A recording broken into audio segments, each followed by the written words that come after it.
반갑습니다. 이재근이라고 합니다. 소개받은 대로요.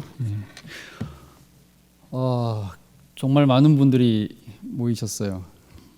제가 3월부터 우리 한국에서 코로나가 2월부터 시작이 됐죠, 그죠? 그러면서 학교가 제가 지금까지 한 번도 학생들 앞에 대면으로 수업한 적이 없습니다. 한 학기, 지난 학기도 그렇고 이번 학기도 그렇고 영상으로만 학생들을 받고 이제 광주에 있는 학교에서 이렇게 하고 그다음에 이제 교회는 수원에 있는데 수원에서도 제가 설교를 여러 번 자주 했는데 그 영상을 이렇게 촬영하시는 촬영팀 한 10여 명을 제외하고는 이렇게 많은 인원들이 모인 곳에서 올해는 처음 이렇게 서보는 것 같습니다. 아마 여긴 또 상대적으로 이제 코로나가 좀 약한 것도 있겠고 또 여러분들이 또 모이기를 힘쓰는 교회이기 때문에 아마 그런 것 같기도 하고요.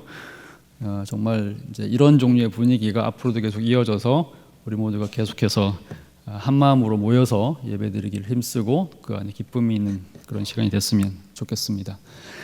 자, 함께 하나님 말씀 이제 읽은 대로 읽은 본문 말씀 이어서 함께 좀 진행하도록 하겠습니다. 자, 우리가 읽은 본문은 마태복음 6장 6절에서 이제 9절까지 말씀을 읽었습니다. 자, 오늘 제가 여러분과 함께 나누고자 하는 제목은요 이렇습니다. 종교개혁자 루터가 가르쳐주는 기도, 골방과 교회라는 제목인데 수위를 좀 말씀하셨는데 이제 얼만큼 이제 해야 될까를 좀 고민을 하다가 제가 지난 한 4, 5년 정도를 이제 한국에 있는 여러 교회에서 10월만 되면 이게 종교개혁 주일이 10월 31일이 이제 종교개혁 이제 기념일이고요. 그래서 이제 그 근처에 있는 주간이 주로 종교개혁 주일입니다. 그래서 여러 교회에서 이제 많이 설교를 많이 했는데 대체로 이제 초청을 주일날 낮에 하는 게 아니라 주일날 오전에 하는 게 아니라 이제 오후에 하다 보니까 정말 피곤하고 막 졸리는 그런 시간이죠, 그죠? 그러니까 정말 졸리는 시간이고 다 집에 가서 빨리 쉬고 싶은 그런 시간인데 강의를 이제 좀 어렵게 했더니 이제 다 그냥 이제 천국으로 이제 가시고. 그다음에 이제 너무 또 그러면 은혜롭게 해야 되겠다라고 설교처럼 하면 또 이렇게 와가지고 강사가 그래도 이제 교수를 초청을 했는데 왜 목사님이랑 똑같이 하느냐 이렇게 하면서 이렇게 약간 좀 타박을 주시기도 하시고 이렇게 하셔가지고 수위를 어떻게 조절해야 될지를 이제 고민을 좀 많이 했습니다. 그래서 이번에는 이제 종교계에 관련된 얘기를 하긴 하는데 그래도 이제 여러분을 너무 힘들게 하지 않도록 또 이왕이면 이제 신앙과 또 연결돼서 얘기될 수 있도록 제가 기도에 대한 얘기를 좀 하려고 합니다. 자, 종교개혁자란 이제 루터가 이제 제일 유명한 인물이죠. 이제 1517년입니다. 그러니까 올해가 2020년이기 때문에 올해는 이제 날짜가 좀 어렵습니다. 그래서 3년 전에 2017년이 종교개혁 500주년이었어요. 그래서 이때는 이제 전 세계에 있는 모든 개신교인들이 그날을 이제 외우기가 너무 쉬워가지고 올해가 다 500주년 이렇게 됐는데 이제 지금 503주년이니까 503하고 500은 너무 이렇게 기억의 차이를 가져오죠. 어쨌든 503년입니다. 근데 종교개혁을 이제 시작한 인물로 우리가 제일 유명한 인물이 여러 사람들이 많이 있지만 대표적인 인물 시작자로 하면 이제 마르틴 루터라는 인물이 있습니다. 독일 사람이고 신학자이기도 했고 수도사이기도 했던 그런 인물입니다. 근데 종교개혁 공부를 좀 한 사람들이나 또 이런저런 글들을 읽거나 또 이런저런 어떤 뭐 영상을 많이 보신 분들이 이제 느끼는 루터에 대한 이미지는 크게 이제 두 가지입니다. 하나는 이제 학자라고 생각하죠. 왜냐하면 실제로 신학 교수였고 굉장히 많은 책을 썼고 주석도 많이 썼고 이제 어려운 책들을 굉장히 많이 썼기 때문에 심지어는 이제 독일어로 성경 번역도 하고요. 학자로서의 이미지 굉장히 강합니다. 그리고 이제 또 한 가지 갖고 있는 이미지는 이제 일종의 이제 투사 같은 이미지죠. 왜 그러냐면 종교개혁이라고 하는 것이 이제 기존 로마 캐톨릭 교회라고 하는 아주 거대한 교회에 맞서서 말하자면 원래는 이제 개혁을 하려고 했던 거지만 이제 개혁이 그냥 순순히 수용되지를 않으면서 결국에는 이쪽에 이제 투사처럼 싸움을 하고 그러면서 이제 우리가 지금 속해 있는 개신교를 이제 분리시켜 나오게 된 그런 인물이기 때문에 이제 싸움을 아무래도 많이 하죠. 그러다 보니까 이제 투사 이미지가 굉장히 강합니다. 그래서 우리한테는 이제 신학자로서의 루터 또는 이제 싸우는 투사로서의 루터 이렇게 두 가지 이미지가 이제 고착이 돼 있다라고 할 수 있고 대부분의 사람들도 그렇게 생각합니다. 자, 근데 이제 오늘 제가 여러분에게 가져온 루터는 약간 좀 다른 이제 이미지를 갖고 있는 인물입니다. 루터는요, 사람들이 알고 있는 것과는 달리 굉장히 열렬한, 그다음 아주 충실한 기도의 사람이었다 이렇게 얘기할 수 있습니다. 두 가지 단계가 있습니다. 일단 이제 수도사였던 시대의 루터가 이제 했던 기도가 있고, 그다음에 종교개혁을 하고 난 이후에 했던 이제 루터의 기도가 있습니다.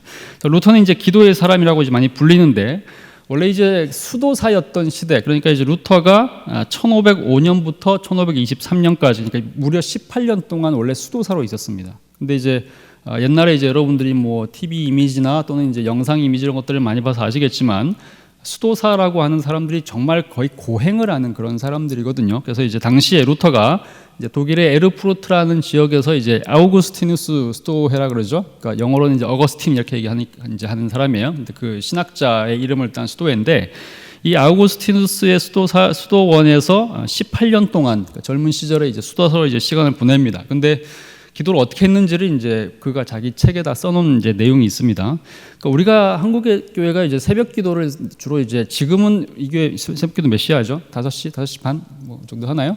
근데 옛날에는 우리도 굉장히 빨리 했죠. 그래서 이제 여러분의 부모님 세대나 그 이전 세대는 주로 이제 새벽 뭐 4시 반 이렇게 해가지고 이제 그거를 이제 점점 뒤로 늦춰가지고 5시 반 이렇게 되는 것이 굉장히 이제 거부가 심할 만큼 굉장히 일찍 했던 거 기억하시죠, 그죠?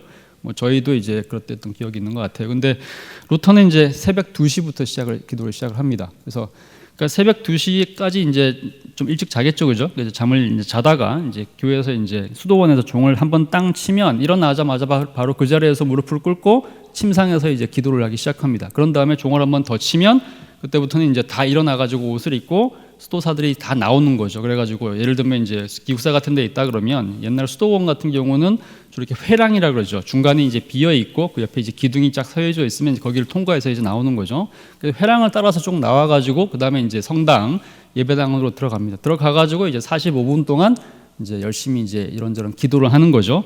자, 이런 식의 기도가 이제 하루 시작인데 이렇게 해서 매일 3시간 단위로 이런 식의 이제 기도를 하는 겁니다. 그러니까 3시간 단위로 거의 1시간 정도죠. 1시간 정도씩 기도가 지속이 되는데 이거를 매번 3시간 동안 이제 밤에까지 하고 그다음에 새벽 2시에 일어나서 이렇게 기도를 하니까 이제 정말 기도를 이제 의무적으로 어마어마하게 많이 하는 거죠. 근데 이것은 일상적인 기도인 거고, 예를 들면 이제 축제가 있는 날들, 뭐 크리스마스라든지 또 수많은 캐톨릭은 정말 많은 축제들이 있거든요. 무슨 날, 무슨 엄청난 축제들이 있는데 그런 축제들이 있을 때마다 그 전날에는 하루 종일 금식 기도를 하고 또 어떤 특별한 어떤 행사가 있을 때도 역시나 이제 특별 기도라 그래가지고 이제 다른 때보다 훨씬 2배, 3배 되는 길이의 기도를 하면서 정말 뭐 거의 대부분의 시간을 그냥 기도하는 데 시간을 보냈다라고 얘기할 수 있는 거죠. 그만큼 열심히 기도를 했던 사람입니다.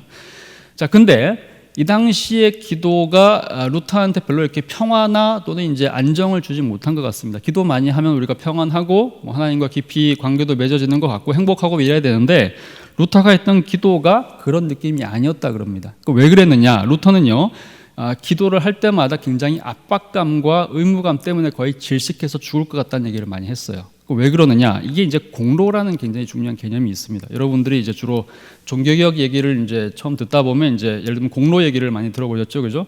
그러니까 우리가 이제 그리스도를 예수를 믿음으로 구원받는다 이거를 이제 개신교에서 많이 가르치고 이신칭이라는 단어를 씁니다. 루터가 이제 굉장히 중요하게 가르친 거죠.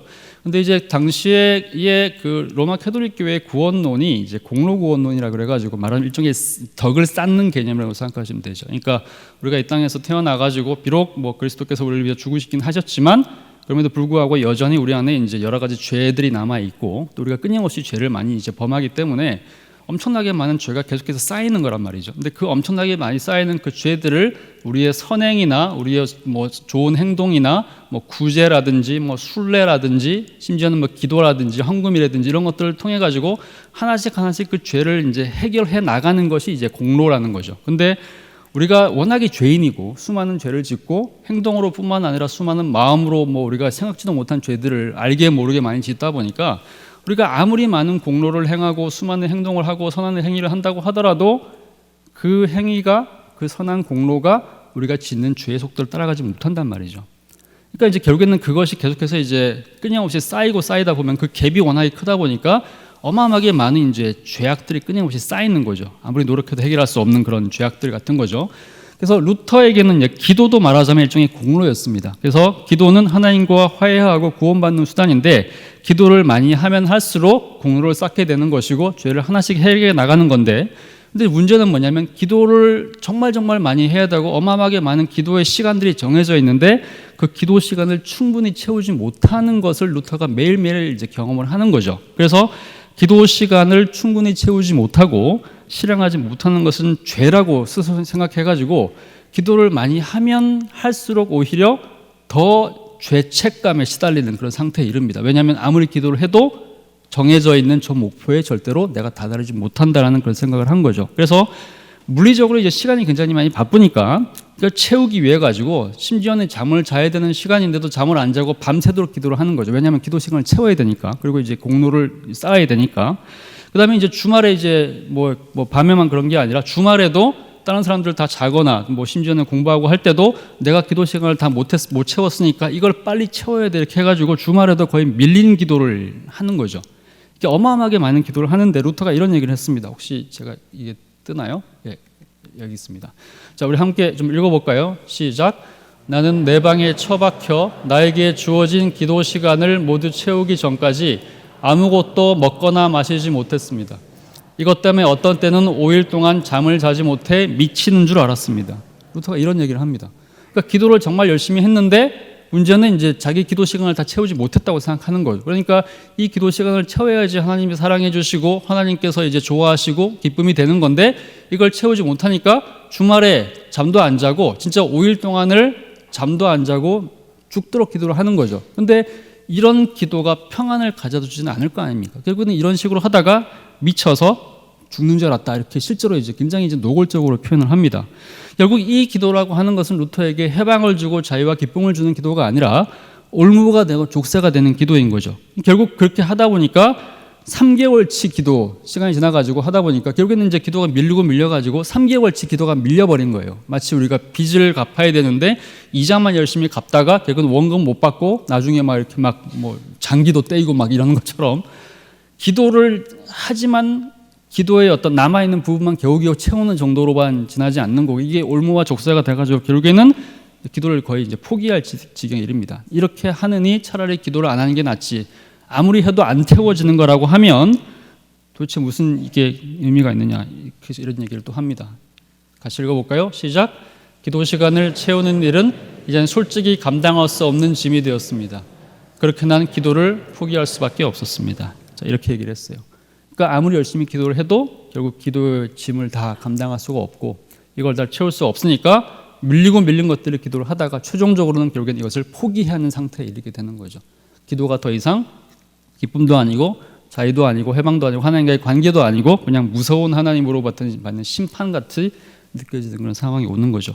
자, 그래서 이런 종류의 어떤 그 압박감이 지속이 되다가 결국엔 1515년 그러니까 종교개혁이 시작하기 3년 정도 전에 루터가 이제 이런 얘기를 합니다. 심판에 하나님이 자기를 벌하실 거다. 심판하실 거에 대한 이제 그런 이제 고통을 굉장히 이제 많이 받았는데, 그러니까 1515년 당시인데요. 당시 이제 이미 교수가 된 상태였기 때문에 이제 비텐베르크 대학에서 이제 학생들을 가르치고 있었습니다. 근데 종교개혁 바로 직전 얘기죠.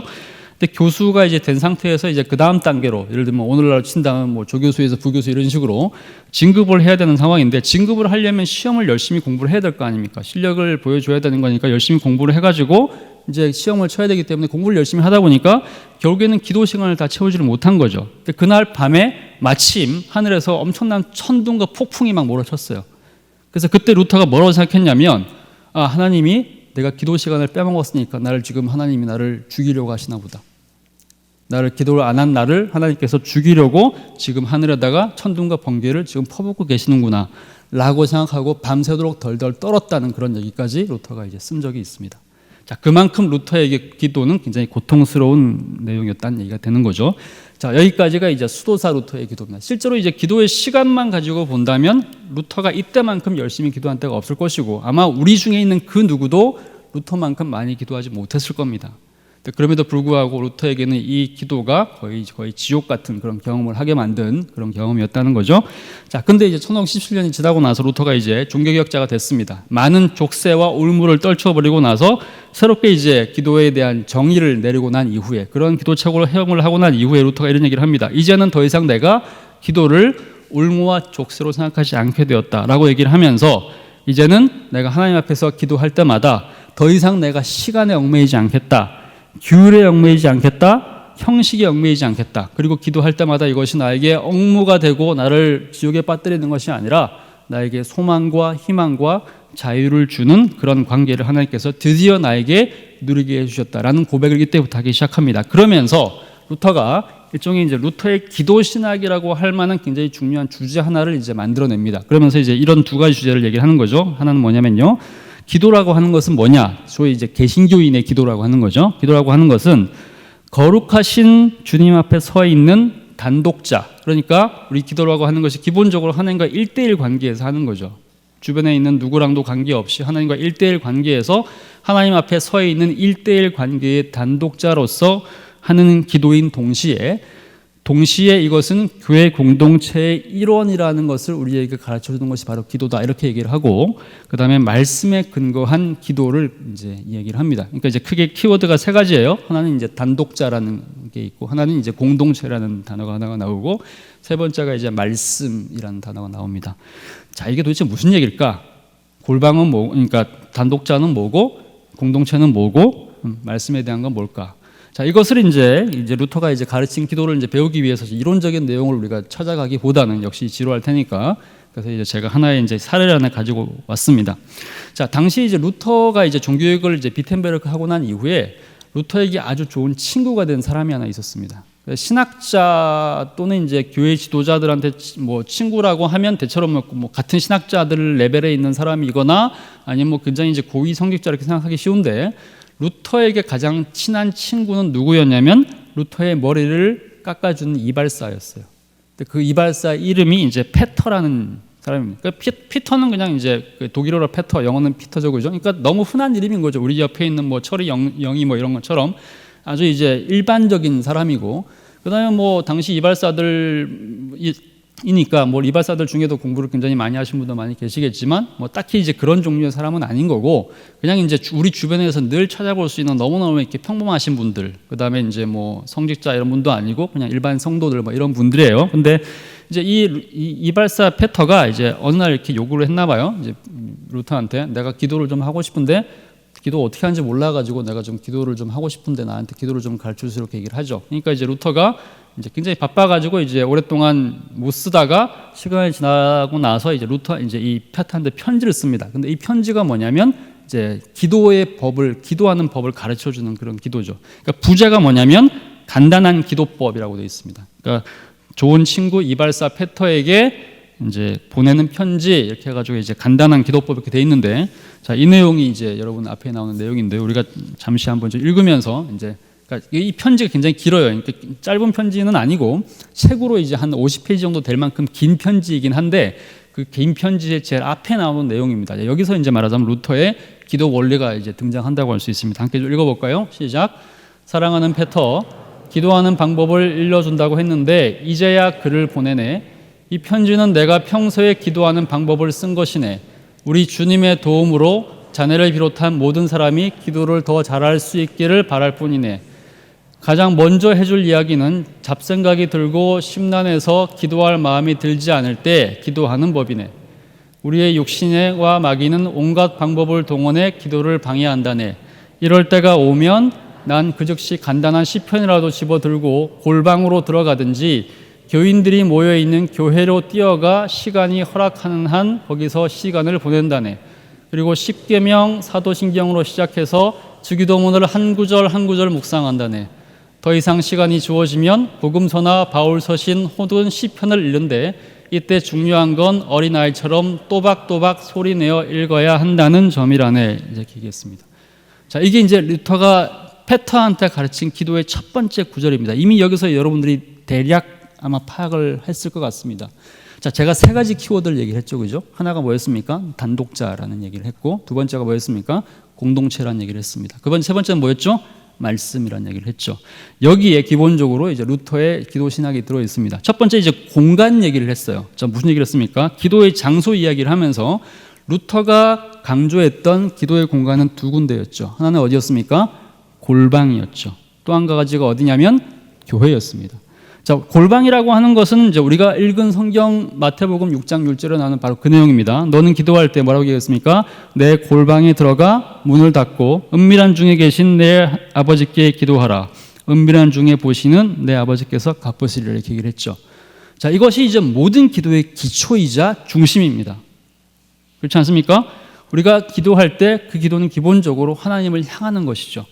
그리고 우리가 하나님께 일방적으로 얘기할 뿐만 아니라 또한 하나님께서 우리의 기도를 들으시고 그분의 이야기를 우리한테 들려주시는 시간입니다.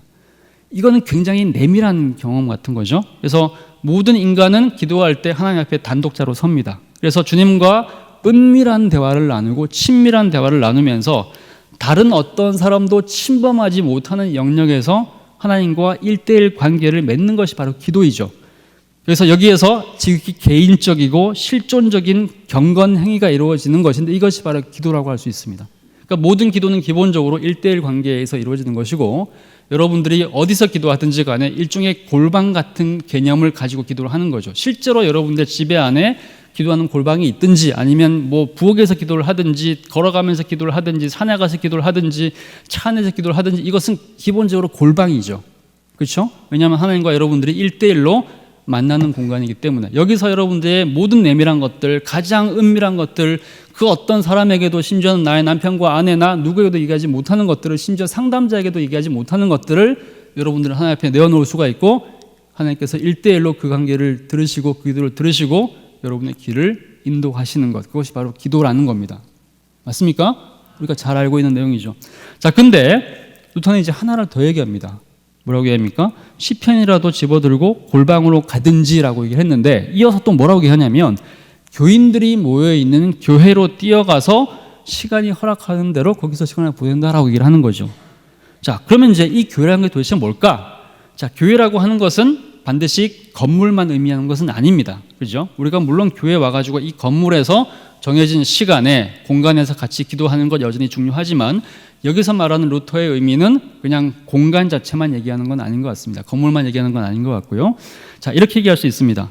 자, 우리가 이제 사도신경을 매 주일마다 예배 시간에 이제 외우는데 사도신경의 교회에 대한 신앙 고백이 딱 두 가지가 나옵니다. 뭐라고 얘기하면 거룩한 공교회라는 단어를 쓰죠. 그죠? 그 다음에 또 뭐라고 얘기하냐면 성도의 교제 이렇게 쓰죠. 거룩한 공교회를 믿사오며 공회 이렇게 얘기하죠. 그죠? 거룩한 공회와 성도의 교제를 믿사오며라는 단어를 쓴단 말이죠.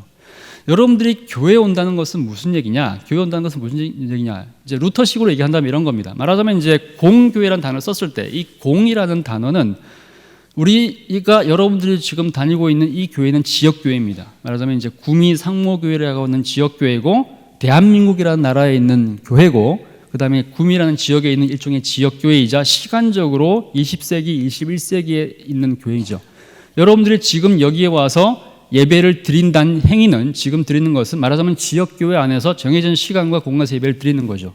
자, 근데 우리가 예배를 드릴 때 그 예배를 드릴 때 그 교회는 단지 여러분들이 속해 있는 지역교회만 의미하는 것은 아닙니다. 사도신경의 이제 이 신앙 고백의 가르침에 근거하면 우리가 예배를 드리는 그 순간에 우리는 전 세계에 있는 모든 공교회와 같이 예배를 드리는 거죠. 소위 보편교회라고 하는 겁니다. 우리가 지금 현재 이 시간에서 예배를 드리지만 같은 시간에 한국이 아닌 다른 지역, 대한민국의 다른 지역, 전 세계에 있는 모든 교회가 예배를 드린단 말이죠. 그건 무슨 얘기냐? 여러분들이 그들과 함께 예배를 드리고 있다는 의미가 되는 겁니다.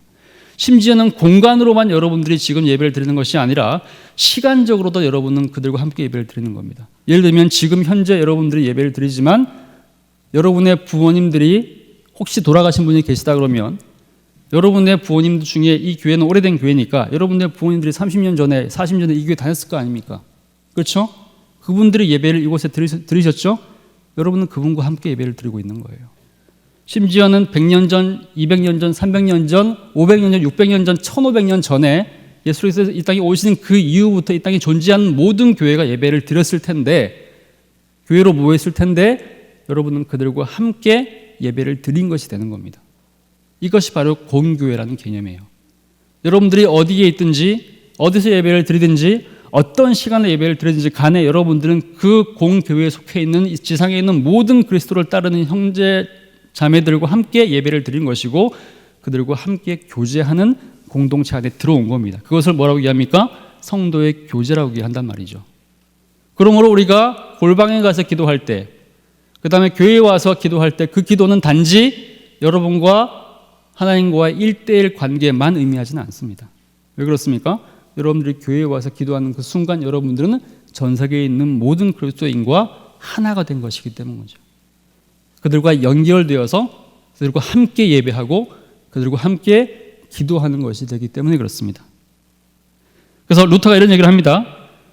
교회에 와서 모든 성도와 더불어 기도하는 그 공간에 왔을 때 그리스도 안에서 한 형제와 자매된 이들과 기도를 공유함으로써 나의 기도가 그들의 기도가 되고 그들의 기도가 나의 기도가 되는 신비, 이것이 바로 교회에서 하는 기도다, 이렇게 얘기를 합니다.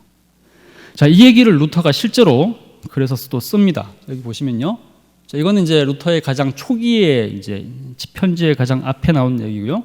맨 마지막 단계 이렇게 얘기를 합니다. 함께 읽어볼까요? 시작. 끝으로 꼭 기억할 게 있다네. 기도할 때 항상 응답을 확신하며 아멘 해야 하네.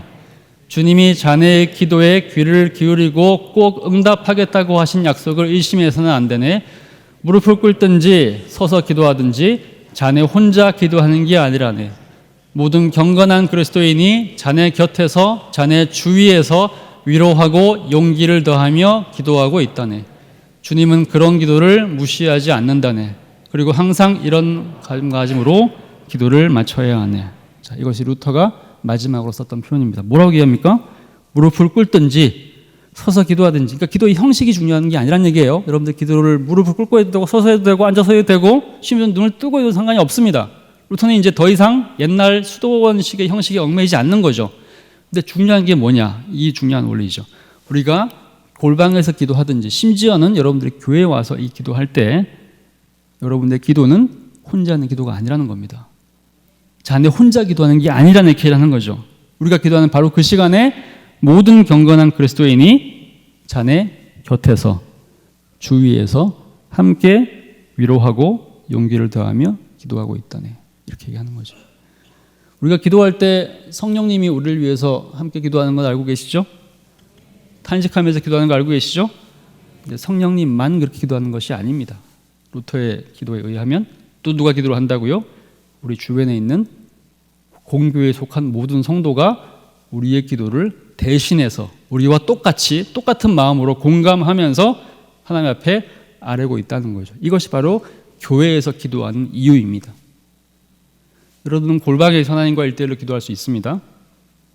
깊이 교제하면서 하나님의 뜻을 거기서 구하고 하나님의 인도를 우리가 받습니다. 또 우리 왜 교회에 와서 기도합니까? 교회에 와서 기도하면 힘이 더 나서 그렇습니까? 물론 그렇죠. 같은 사람들이 열심히 크게 외치니까 내 소리는 묻혀가는 거니까 같이 뭐 크게 부르짖어서 기도할 수 있으니까 기도하는 겁니까? 그것도 굉장히 중요한 원리 중에 하나입니다. 그런데 루터의 가르침에 근거하면 우리가 교회에서 기도할 때 이 기도는 단지 나의 기도가 아니라 그들의 기도이고 그들의 기도가 나의 기도이기 때문에 이 모든 기도를 우리가 공유하는 것이기 때문에 그런 점에서 우리가 공간에서 골방에서도 기도하고 교회에서도 기도한다라고 하는 것이죠. 두 번째 원리였습니다. 세 번째 하나 더 있습니다. 루터가 이제 했던 기도는 이제 말씀에 근거한 기도였던 거죠, 그죠? 기도할 때마다 이 루터가 이제 뭘 강조하냐면 골방에서 기도할 때라도 이제 아까 읽은 구절에 나왔죠, 그죠? 골방에서 기도할 때 뭘 갖고 가라고 얘기하죠? 시편이라도 집어 들고 가서 거기서 기도하라 이렇게 얘기를 합니다. 무슨 얘기입니까?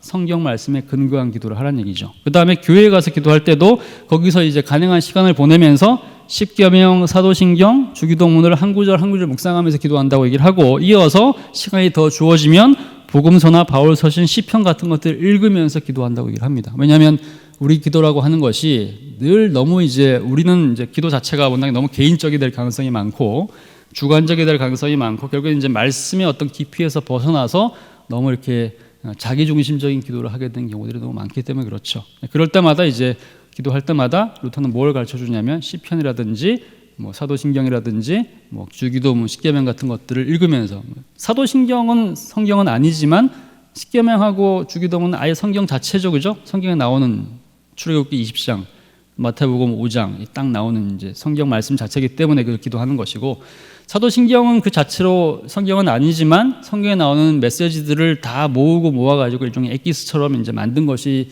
사도신경이기 때문에 그것도 역시나 굉장히 성경적이라고 할 수 있겠죠. 자, 그래서 이제 이런 것들을 가지고 기도하는 것이 중요하다 이렇게 얘기를 합니다.